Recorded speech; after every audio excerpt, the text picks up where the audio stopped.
the heck?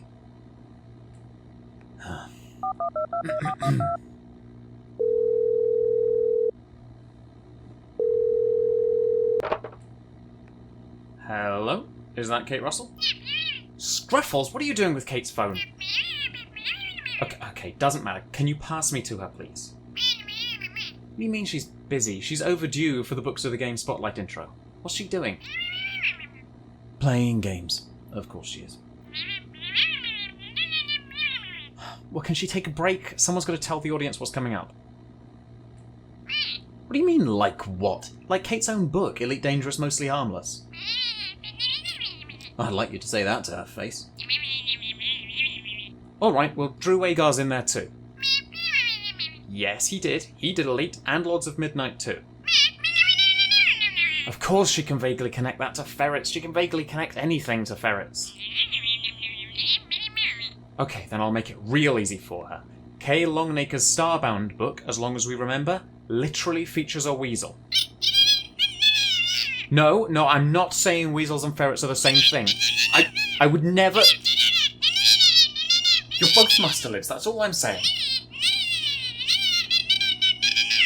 Yes, fine, I'll speak to your manager. Yes, I'll hold. Oh, about time. Wriggles! Give the phone to Kate. How are you even holding it? I'm sure Kate is capable of having a very quick chat. But you can't get drunk on Mountain Dew. I just need her for 2 minutes. Wriggles, come up. Hello? Hello? Fine, I guess that'll have to do.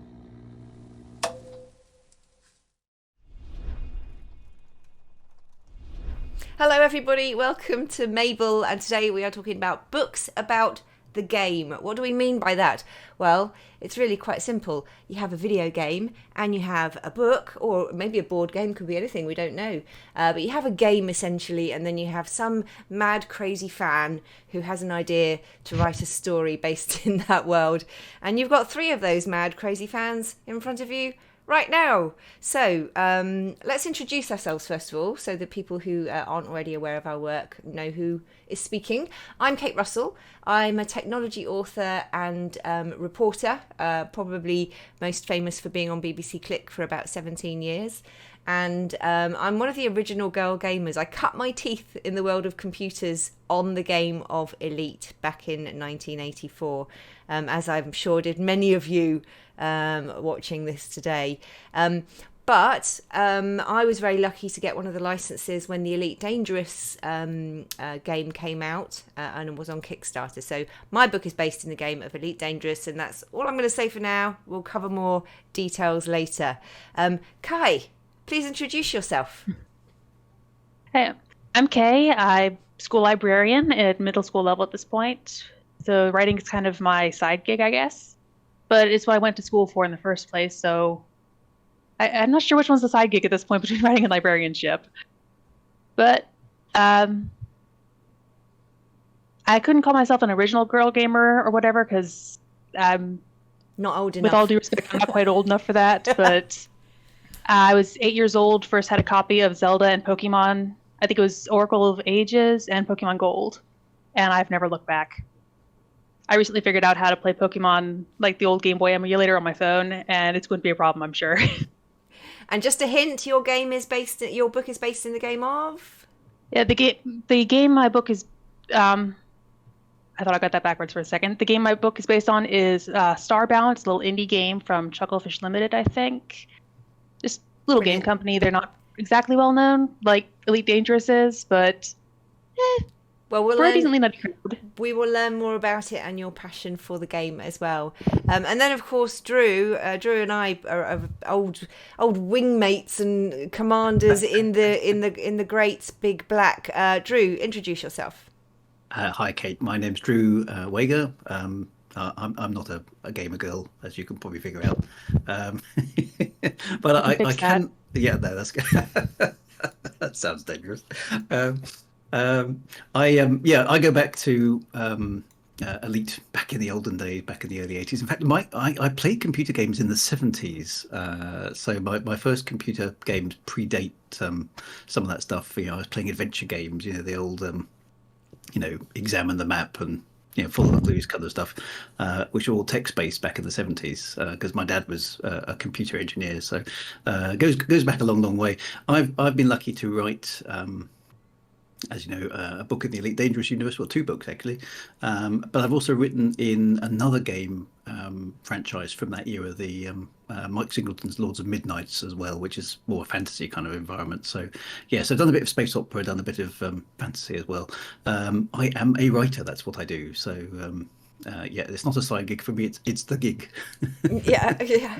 I guess it's still the side gig for me because my other side gig, I've got so many. I think I'm all sides basically, but I do ferrets as well. I do high tech ferrets and education stuff. But let's talk about the books. Kay, I'm so sorry. I've been calling you Kai. It's because you've got a very trendy spelling of your name. But I shall revert to Kay now. That's all right. What's the synopsis of your book? Well, the synopsis is I blow up the Earth on page 8, and that's quite a lot. The rest of the book is about 300 pages of trying to make sure that doesn't happen to other planets. Oh, right. Oh, I thought you were going to say trying to put it back together again. Oh, I don't even know if we could do that. It kind of gets eaten by this giant space tentacle beastie, right? As you do. And so how does that tie into the game? Is it Starbound, you said? Yep, that's actually the general plot of Starbound. Starbound is... I've been following it since the beta, since before it had a plot, really. It went through a big writing redo sometime late beta, so I know the old lore, I know the current lore, it's hard to juggle them. But the gist is you are a terrain protector, is like, think Starfleet, Federation, etc. You're there to spread the ideals of peace, you're at your graduation ceremony, and hello, this giant tentacle beast smashes through the walls, eats everybody in the audience, and also the lady running the ceremony. You've got to grab your matter manipulator, magic pickaxe tool, and run like heck. Yeah. And the rest of the plot is you end up on some abandoned but thankfully breathable planet. Find this ancient gateway portal. Old lady left a radio signal there. You follow that, and she says, "Hi. I was in charge of the terrain protectorate at one point, but I had to leave to stop that tentacle beastie from happening. Obviously, that didn't work. Let's fix this." And she sends you on a quest to find these 6 mystical relics to open the gateway to fight and supposedly defeat the beast. And so it's called The Ruin. Your story is sort of an imagination of an adventurer's experience within that realm. Yeah, it's kind of funny because I wanted to do a Let's Play video. But I was running on a 7-year-old Windows Vista laptop at the time. Y'all can imagine how well that would go because Starbound is not very well optimized. To put it nicely, my poor potato laptop did not like it. So running that along with the recording software would not work. So instead of setting my laptop on fire, I decided to just do a physical Let's Play, taking screenshots as I went. I think the website IGN does this with a couple of games where they'll take the screenshots and then describe their adventure to kind of walk you through finding stuff, and that kind of inspired me vaguely at the time. So I made up a character, took a bunch of screenshots. I've still got all 1,064 of them somewhere in a folder. Right. And wrote the story based off those. So her entire adventure actually did happen. I played all of it. Well, that's incredible. So you actually played out the story, role-played the story, if you like, and then that became your book. Drew, we were talking about, Kay touched on very briefly the idea of lore within a game, and of course that's something that you've always been huge on. Do you want to give us a sort of like a mini rundown of all of your books of the game and how they fit into that sort of realm of building the lore within a game? Gosh, where do we start? Yeah, how long? But remember, we've only got half an hour. I was going to say, this will be the short version. Well, I mean, if I take Elite to start with, that's fairly straightforward. I mean, there were 4 Elite games. So the first one was in 1984. Then I think it was 93, 95. And then obviously Elite Dangerous, I think, came along in 2013, 2014. So the history goes back a long, long way. But in the original book and game, of 1984, and Elite was quite unusual then. It came with a book, which back in the 80s was pretty unusual anyway. So it's certainly the first game I can remember that came with a book. In the original game, and those computers were really quite primitive back in the day. They couldn't do much really, so you had to have a lot of imagination. But the book provided lots of background info, so it told you about some of the organizations, it told you about the ships, it told you about the way things work, the equipment, the guns, and all that kind of good stuff. And so that book sort of introduced a bit of a mystery. It's a sort of it's a bit derivative, by modern standards. So it's sort of boy meets girl, and they go off and have adventures. And the boy's father is killed by a really evil bounty hunter, and he has to get his revenge. And but that's kind of how the mythos of Elite started. And then through all the other games over the years, a little bit more has been added here, a little bit more has been added there. The history of the galaxy has kind of come together in a timeline of events from the 21st century today to the 34th century, where Elite Dangerous is, and everything in between. So there's a whole bunch of events and things that have happened, and empires have risen and fallen, and stuff's happened, and planets have been taken over and stuff.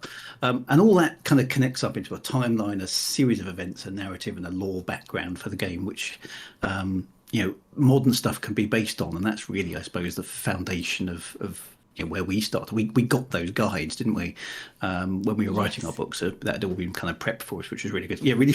It was like a stack of A4 papers like that. And Lords of Midnight actually, in some ways, is quite similar. It's almost exactly the same age as Elite. That came out in 1983, I think I'm right in saying so. About the same time. And Mike Singleton, who wrote the Lords of Midnight games, was also an English teacher. So he wrote a novella that went with those games as well, which introduced you to a sort of fantasy background. It's if I'm cruel, it's a pastiche of Lord of the Rings. You've got a super evil baddie guy who's just bad, and a bunch of plucky heroes who have to go off and defeat him, either by military means or by finding a magic powerful talisman that has to be destroyed by some arcane means. But that's also got characters, it's got background story, it's got a reason for the world to be the way it is, and you could basically build upon those foundations to create the story. So that's what basically happened in both circumstances. Yeah, and in my instance, I think I took on the whole idea of doing a book in the Elite Dangerous universe with such trepidation because of the sort of mad fandom that there was around the game and the accuracy of all of the engineering and the logistics. And, I knew that there would just be a long line of people waiting to pull apart any kind of lore or anything I tried to get into. So I kept my story really small. It was based on one planet, around one planet, and, sort of maybe a few thousand light years around from each of it, not really very far at all. And it was more of a character-based story. So, again, based in the game of Elite Dangerous. My protagonist is a would-be assassin, but she kind of falls into it accidentally, and she's absolutely terrible at it. But somehow she keeps managing to succeed, not because she's very good, but actually because just, by sheer accidental luck or somebody else perhaps in the background giving it a helping hand, she manages these contract killings. But yeah, it's a very, very much a tongue-in-cheek kind of black humor, and I wanted to capture the essence of what I remember flying Elite back in 1984, that kind of like the wonder of getting into your sort of ship, and as you say, Drew, you needed the imagination because it's a black and white line drawn universe. Yeah. But we went from not having computers to having that, so it was really easy to engage your imagination in that scenario. And I will never forget trying to dock before you get a docking computer at the rotating stations. And it's just, and everybody that I've ever spoken to who played the game Elite back in the 1980s, they all remember the same, of it just being criminally hard. And, it was, and how good it felt when you finally got a docking computer. So my book actually opens with a scene where my protagonist is trying to dock, and she doesn't have a docking computer, and it goes rather wrong for her. So how did we end up doing these books? And I want to go first because I'm really going to sort of put Drew on the spot here in a way, because I got a crowdfunded license to buy a crowdfunded package from the game to write the book, and I crowdfunded my license. Crazy, right? Yeah, and you know who made me do it? He did, because he started it all rolling, so I don't even need to tell my story of how I came to write a book in a game, because I just copied Drew. So, Drew, how did you come to write the book? To be fair, it wasn't actually my idea either. So the genesis of that whole thing is that I was on a forum, when back then forums were still like super popular, which was a fan-made version of Elite called Olite, and that had been around for about a decade, I think, and it was like a fan-made version of Elite, so we could still play Elite on modern computers, right? Because there hadn't been an official version of Elite for like 20 years, almost by this point, and we would obviously spotted the article on the BBC because I think Rory Kethlin-Jones had basically had an interview with David Braben about Elite's coming back and isn't it exciting, and it's da da da da da. And then the Kickstarter showed up, and it was, you've got to raise 1.2 million pounds by 2 months or whatever it was, and I saw this and I think, I wonder if they're going to write some new books for the new game. It kind of makes sense. So I cheekily sent an email to David Braben. I figured out, well, why not? Saying, are you going to write any books? Can people audition to write them? Because I've written a bit of stuff, and I'd like to have a go. I'm a big fan. Blah blah blah blah. And I didn't get any response at all. So, but a couple of days after I sent that email, suddenly on the Kickstarter there appeared a new pledge reward tier, which was write your own book in the Elite Dangerous universe. Just pay us £4,500 for the privilege. You gave them that idea, right? They were like, hang on a minute. But we'll find out later, they backed themselves into a bit of a corner, didn't they, with all the work it ended up being that's for it. them. Yeah, exactly. So I think there were 10 options. It was like, there was a limited number. There were going to be 10 of them, but $4,500. So I looked at this and well, yay, you can get a free license to write an Elite book. Oh, it's $4,500. Okay, right, game over. Free. That's right. Game over, Commander. So I was like, well, I haven't got $4,500, so that's kind of dead in the water. And then I was on the forum. We were discussing the pledge awards, and somebody on the forum said, why couldn't we create a Kickstarter to fund you to put a bet on the other Kickstarter?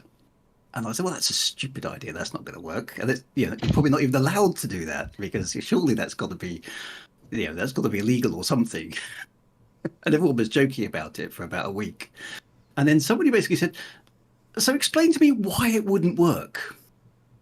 And everyone went, and we couldn't come up with a reason why it wouldn't work. So I went, okay, well, hang on a minute. So I sent an email to Kickstarter saying, is this something you're allowed to do? And they said, you can raise Kickstarter funds for anything as long as people are happy to support you. So I went, okay. And so then I sent an email to David Braben again saying, look, enjoying your Kickstarter. I'd already pledged, I think, £40 for a copy of the game and a NPC character in the one piece of text or something in the game or something like that, and said, look, I'm planning to start a Kickstarter to raise some money so I can pledge on your Kickstarter. Is that okay? Because I thought I'll try and get it all above board before I start and make sure that it makes sense. And this time I did get an email back from David Braben directly, within the hour, basically say, yes, that's okay and good luck. So at that point, I quickly cobbled together a video with some random footage of things, came up with a really, really high-level outline of what I thought my book could be about, wrote up a Kickstarter pledge, and pressed the go button. and thus began a tsunami of similar actions, because I think pretty much all of the 10 probably that ended up being pledged were refunded again, or sort of subsequently funded by Kickstarter. My own being the same. And so my situation was that I obviously was involved with the Kickstarter, was pledged to be a commander. And then in the comments of the Kickstarter, I started getting, because obviously I'm being on television for 25 years or whatever. Yeah, people knew who you were. Yeah. People knew that I write, and they knew that I like writing, that I love the game, and so there was a lot of peer pressure. And in the end, I think I wrote, because I'd only had a few weeks left, didn't I? And I managed to do it. But my Kickstarter basically said, I'm going to write a book. It'll be 60,000 words long, and it'll be based in the game. That's all I know right now. But my style and humour is this, will probably be sort of like, humour leaning into the sort of like Douglas Adams-esque kind of area, because those were my influences growing up. And the absolute crazy fans of Elite Dangerous just all pitched in for everybody's, really, didn't they? Games, books, the lot. Yeah, it was a huge wave of stuff, wasn't it? Yeah. Amazing. But Kay, your license was absolutely free and gratis. Is that what you were saying? I think I dodged a brick there, honestly, because the game and I are both very much unknown. I didn't have to cough up anything for it because, frankly, I never intended to publish it. Right. I just wrote this little Let's Play as a free internet fan fiction on good old Tumblr.com. Right. Yeah. The little backwater blue hell site, as we call it. And then nobody knows about it except for now everything's breaking, so everybody knows what Tumblr is now. But I didn't expect it to go anywhere. And Fantastic Books found you, did they? They scooped you up? It's complicated, we'll call it that. I spent 10 months writing this my last year of undergrad. I was writing it admittedly when I should have been taking notes for class. I was not a great student, but in fairness, I was getting my degree to write, so it was classwork, sort of. Got to the end sometime in June. My mom's looking over my shoulder because I let her read over it too. And she says, you should publish this. I look at her like she's crazy. You should publish this. Why? So she talks me into it. Basically, I spend 2 months researching copyright law. I'm over in America, so we have different copyright law than y'all have. Right. But they're not so far removed that I couldn't quite comprehend it. It's actually been funny. My knowledge of copyright law came in handy as a librarian then for the classes 6-7 years later. Go figure. Spent way too long screwing up my courage to email Chucklefish and say, hey, can I do the thing? And they said, well, we usually get 1 billion emails about this sort of thing and we ignore them, but we liked your cover letter. So pro tip, kids, learn how to write good cover letters. That will take you so many places. Nice. Good stuff. Yeah, and the original deal was that I'd give them so much percentage of my profits off the book. I think I've made $15 so far. Right. So they're welcome to it. But actually, in the process of it took me 2 years, full years, to hammer out a contract with them to say I could do the thing. That we couldn't do that with Fantastic Books because they've got a schedule. Chucklefish has their own thing. They're trying to move on to other stuff, and they've basically Starbound's been abandoned for 5-6 years now. So to be fully honest, I've mostly moved on. It was my life. It was my world for a while. I got tired. I got my own worlds to write now. Yeah. But then they released me from that contract sometime during the whole negotiations with Fantastic Books, which was my second publisher I looked up. The first one had written like the guidebook for Starbound or something, but they don't do novels. I tried a couple of other places. They don't do novels of games. That's a wildly different genre, I guess. They weren't willing to stick their toes in the water. My amazing roommate, who I actually met through writing this novel, he was one of my first commenters. I wrote a particularly stressful scene and got an ask in my inbox about it. And we started chatting, and now we're best friends, go figure. Nice. But he actually turned up Fantastic Books with a bit of internet research, and that was that. Nice. Brilliant. Well, it's definitely a good publisher to be with because they do stuff like this and allow us to get the word out about our work. Let's talk a bit I think that's how my friend found him, actually, because my friend is big into Elite Dangerous. I, meanwhile, had never heard of the game because sci-fi is outside my wheelhouse normally. But he might have heard of it through your works, actually, with Fantastic Books and such. Right. Oh, that's a nice connection. Nice connection. Mm-hmm. Well, I mean, that's one benefit of, you know, the game community that you've highlighted really nicely there in a seamless segue into our next talking point, which is the benefit of the communities or the, you know, the negatives of the game connection. I mean, for me, I've already said I felt an intense amount of pressure, you know, to get it right and to get the technicalities right. In fact, I entered into protracted negotiations with Michael Brooks at Frontier when I wanted to introduce a gravity training machine. And we had quite a lot of to do backwards and forwards about the ability of the human form to withstand degrees of. And I'd done some deep research. I was so paranoid about it. I thought, I've got to put some, you know, proper tech in it, proper sci-fi tech. So I had this gravity training device, which basically hardens up your bones when you've had an extended stay in zero gravity, and it spins you. And it spins you up to, I think it was up to like 9G or something. And Michael Brooks was like, it wouldn't happen. Human body would. But actually, NASA did it. And I downloaded a whole load of research material. NASA actually did experiments on astronauts where they spun them at high gravity for prolonged periods of time to see what would happen to them. So it's not a pleasant experience. I'm not saying that, but it does happen. So you know, for me, the having the base of the fan base there was a blessing in that you had, you know, your backers were there instantly. They stepped up. They were like, yeah, we want to do this. We want to support you, and they are incredibly supportive. But I did feel an intense amount of pressure not to interfere with their love of the game, shall we say. I'm sure you agree. Yes, Drew? Oh yeah, definitely. Yeah. I mean, I must admit, I was quite nervous earlier on, but it got better as I started chatting to people, because, you know, the forums and the chat on the Kickstarter was insane, but you slowly got the hang of talking to people through it. My biggest revelation was that I was hugely familiar with the original game from '84, but the other two games came out in '93 and '95. That's when I was at university and getting my first job.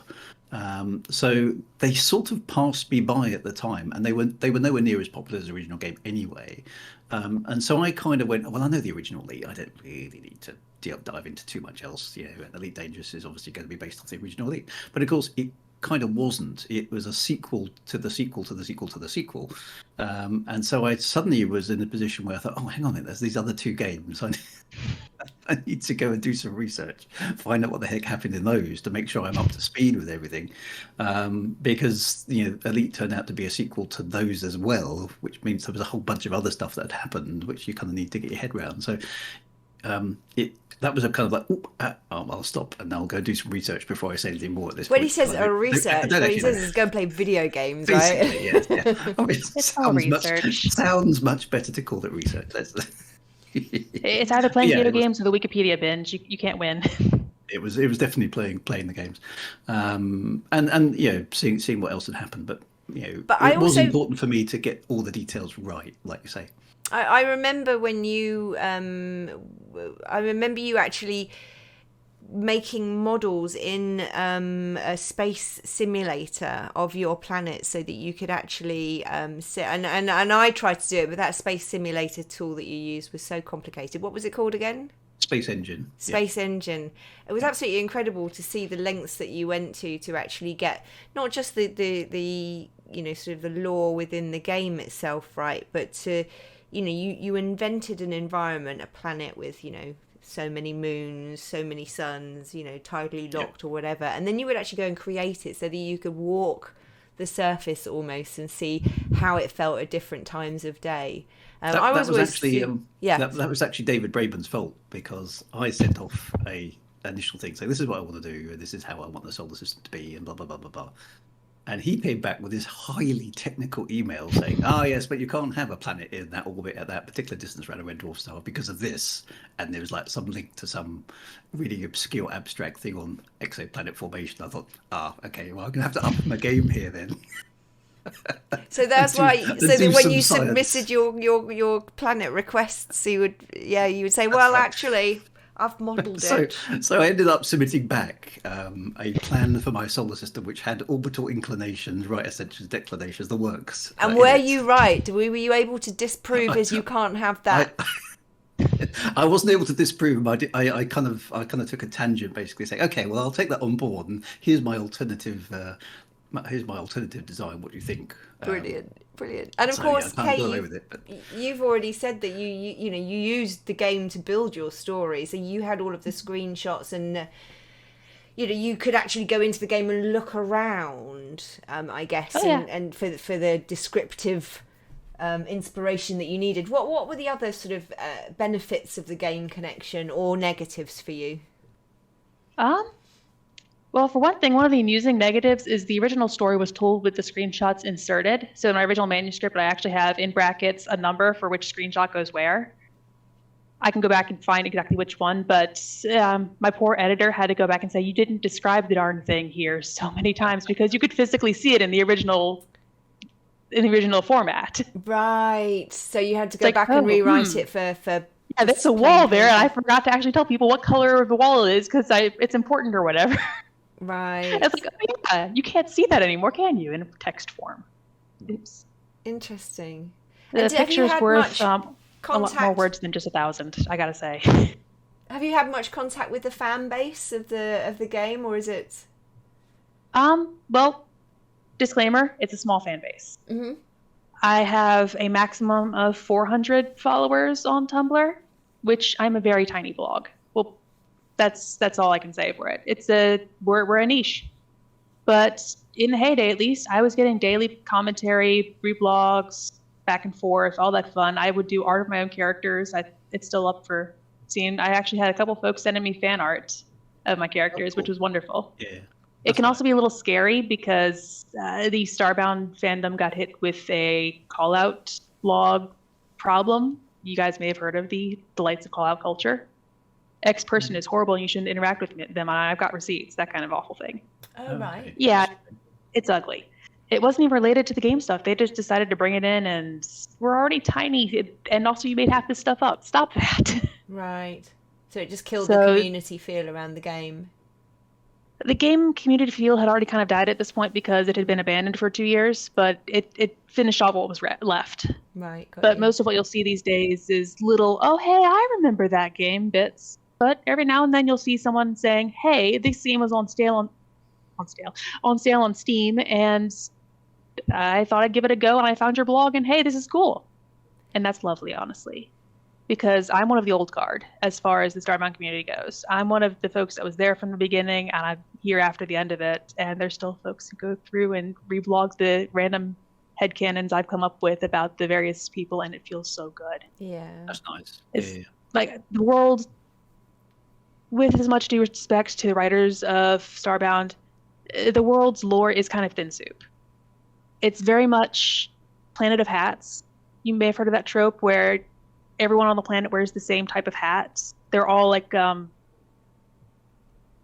electronic or traditionalist fish people.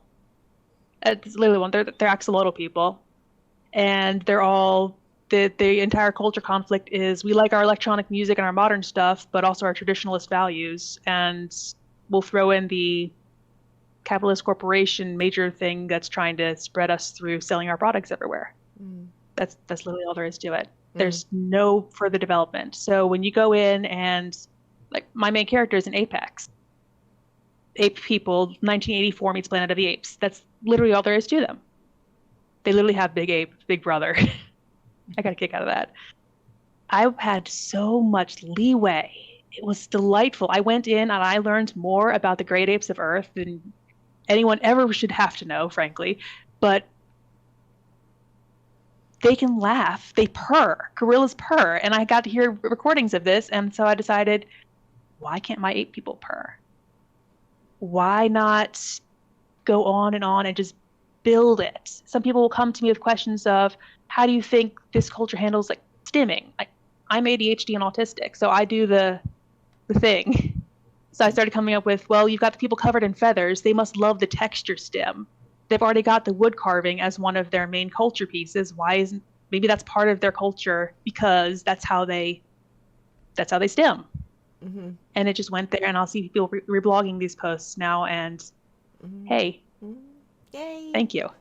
Well, for those who, It feels so good. because obviously you've used some terminology there, which not everybody's going to be aware of. So stimming is basically Right. self-stimulating, and it's and Yep. my understanding is if for ADHD and autistic spectrum people, it's when your brain is overloaded, so you kind of do something to sort of like stimulate yourself in some other way, physically or Yep. with sound or whatever. Yep, it's over or it's underloaded sometimes. Yeah. The rocking you'll see, or we'll have headphones on to block out outside sounds and such. I always have these on. Yeah. Brilliant. Well, see, we're learning. There we go. Yeah. But you've also, again, Kay, she's the master of the seamless segue, and I keep calling attention to it, which I shouldn't do really. But research, I mean, what kind of research did we have to do? I've already mentioned that I went quite deep in for me, I wanted my space station around my planet is basically a penal colony. Penal colony. Say that six right. times fast when you've had a drink. And then there's also these sort of like health spa kind of like old generation ships basically that are sort of like left in orbit and have made into health spas and for regeneration. So I wanted to sort of like come up with fun technology ideas that, like a weightless sauna.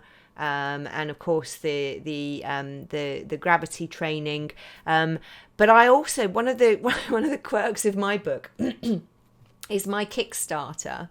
One of the crowdfunding tiers for my Kickstarter was called the Revenge Killing, and for 5 people they paid a pledge to be able to name a character that I promised I would kill in a violent, gruesome, and sort of humiliating way. And there were some quite violent, gruesome, and humiliating ways in your book. Well, let's be honest. I had to research all of that. My internet search history, honestly, if I ever get my equipment taken because of some investigation, because of some horrendous crime, they're going to look at me and go, "It was definitely her," because she's. How does blood form and flow? And actually, I was looking at videos. They had there was videos from the space station, with water and how water behaves. And so I was trying to imagine that if it was blood and stuff. So yeah, I did some very gruesome research on exactly how you could expire somebody in zero gravity in entertaining ways. So I don't know how it works across the pond, but among the American writer community, there's a running gag of putting in your search bar every now and then for the FBI guy that's obviously trawling your computer at all times. I swear I'm not a serial killer. I'm just a writer doing research. Yeah, exactly. Exactly. A sensible You'll suggestion. see posts like that run across Tumblr every now and then. But actually, the Tumblr writing community has some amazing resources where they'll go through all the lists of here's exactly what limits human bodies can endure. I'll have to forward that to you guys sometimes because it might come in handy. Yes. Some of them were like how many G's you can withstand. Here's exactly what it does to you. Here's how much blood loss you can withstand. Here's what it does to you. How long you can go without food or water, temperature differences, and exactly what it does. And I'm sure the FBI guy on my computer is freaking out at the sight of me looking at all these. But I swear, buddy, I'm just a writer. It's on. I know, right? I mean, they did say when that whole PRISM scandal came out, how long was that, 10 years ago, with the governments all listening in, and they were saying, no, it's okay. We're not listening to the content. We're just looking at, we just metadata. It's just, this end and that end. And not what's search terms. Yeah. It's actually what's happening is the only thing that will make me look innocent. If you're going to watch me, then you need to look deep. And Drew, of course, you built planets and your own universes inside the Space Engine. I know that you also did a lot of you know the game inside out, but was there any other research that you had to do? No, I mean the one useful thing about having Elite as it was is that the documentation was kind of there. All the names of the ships were written down, all the names of the planets were written down, which was really handy because if you said and all the weaponry and how the ships worked and all that kind of stuff was all there. So you basically you didn't have to tell people what a military laser was. Everybody got that was a big gun, basically. So that was quite useful in the sense that there was a whole bunch of stuff. It was a bit like I suppose, a sort of Dungeons and Dragons guide to Elite. You had the stats on all the weapons and the people and the things. It was all there for you, so you just used it, which was quite handy. My biggest thing was I sat back at one point and thought, okay, what do I kind of want to achieve with this book? And I wanted to sort of write a book that fans of the original game in 1984 would go, yeah, get that. That's got the vibe. I wanted to embrace the fans of the other two games that came later on, which I didn't know as well, but I kind of wanted to put things in there as well. And so I thought, well, there's kind of iconic places that I want to go to as part of the story. Yeah, one of them was there's a famous spaceship basically called a Cobra Mark III, which is sort of the spaceship in Elite. And I said, so a lot of action's got to be centered around that ship. I want to see what the inside's like. I want to feel like we walked through the ship and we got we made it a home kind of thing. So that was one thing. The other thing is that there's a spinning space station in the game called the Coriolis space station, which is quite famous. And one thing, of course, you never saw in the original games was the inside of one, because the graphics couldn't do justice to it. So I thought I want to go into a space station and have one of the characters just look around and get the vibe of what the space station is like, and make the universe feel like a little bit lived in. So it was, I suppose, maybe a bit indulgent, but I wanted to go to the places that I had imagined in my youth. I wonder what they're like. Here's my chance to actually write what I think they look like. And of course, the Elite Dangerous game at the time was being developed. So as we were writing our books, we didn't have the final version of the game to actually play at the time. It was still being put together. So there was a little bit of hasty editing towards the end as the game came out. Oh, well, that's what it looks like, does it? But fortunately not too much, but there were a few tweaks. But it was mostly that, trying to make the universe feel a bit lived in. What does it look like? What does it feel like to be in this place? Yeah, I remember I used to write off to Michael Brooks, who was our liaison with the writers for the game. And I'd be like, because we knew we were going to get a planet, we got to name the planet, and obviously our planets were all in our books. The one time I was like, right, I want about 20 light years away from Slough, which is what I called my planet. So I write off to Michael Brooks, I need a planet that's this composition, it's about 20 light years away from Slough. Can you just, have a look at your map and throw me a good name? And he came back with BD 357L dash whatever. Just like, I can't put that in my book. It's rubbish.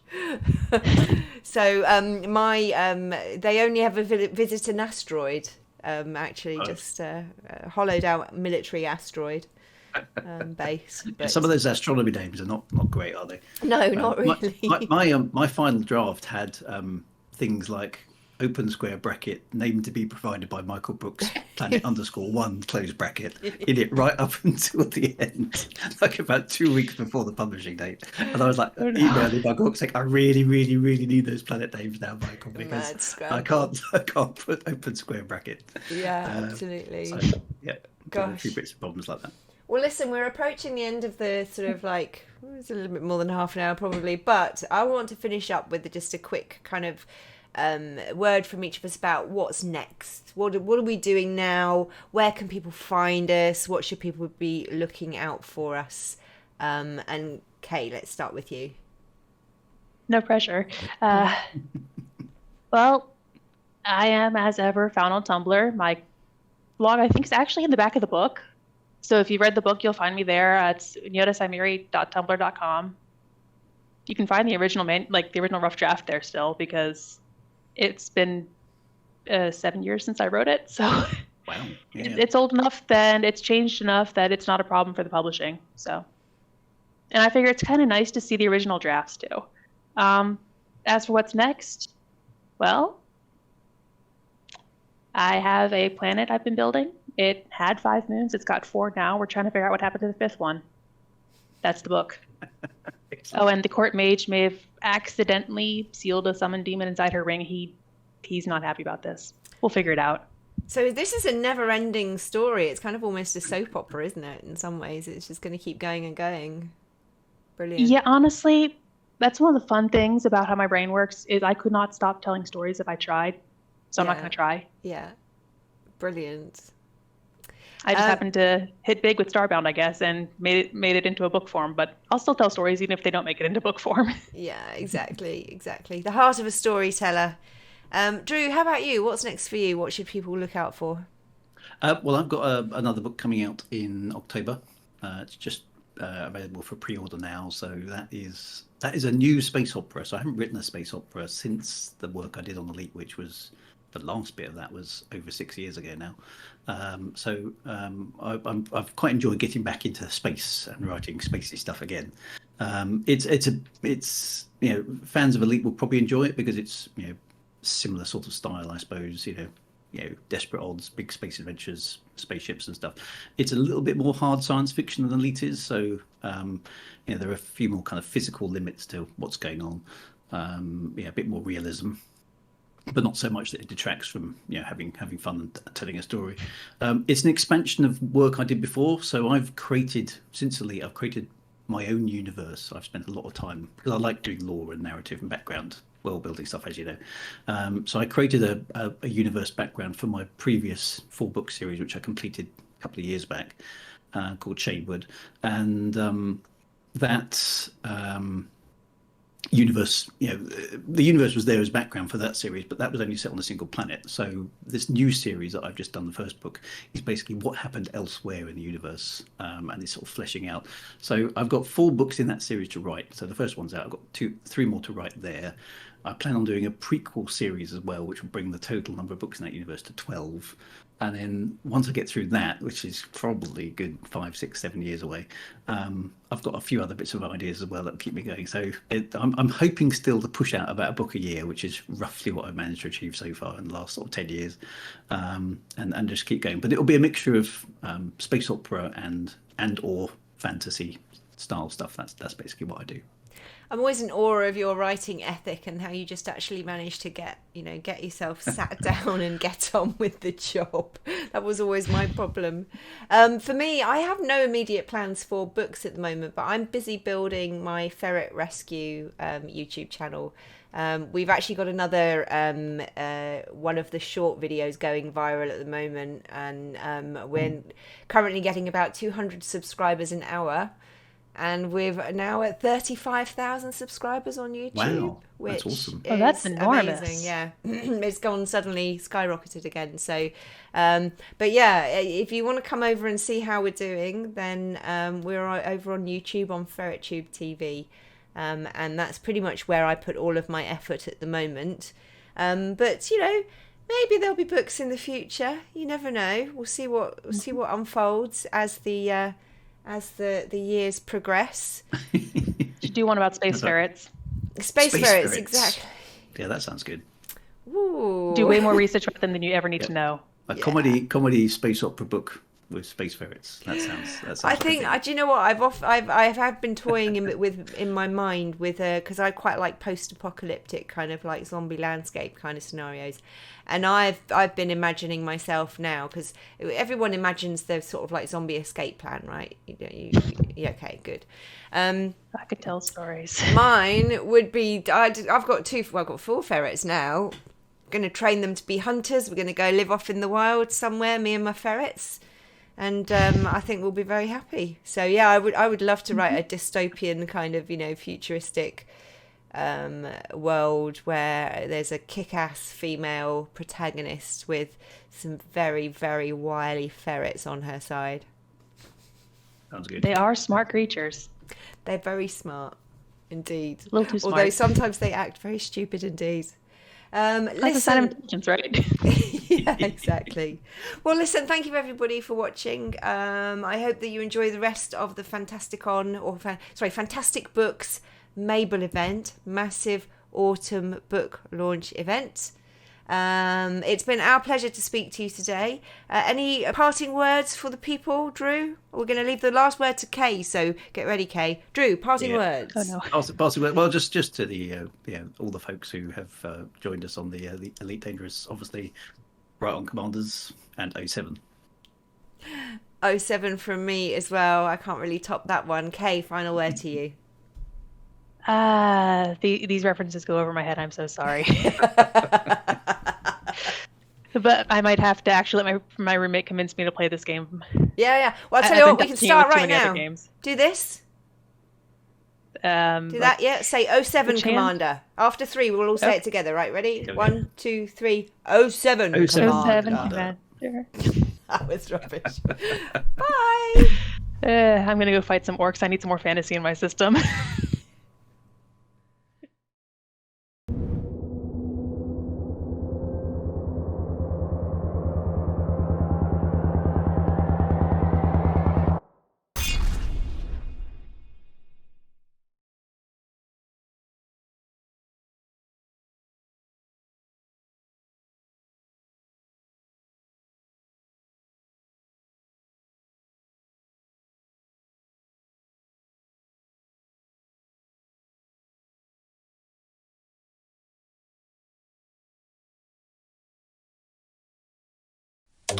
About time. Is that your screaming?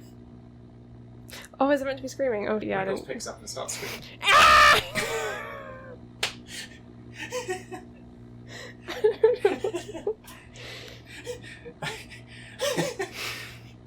Something a bit like that, but toned down a tad.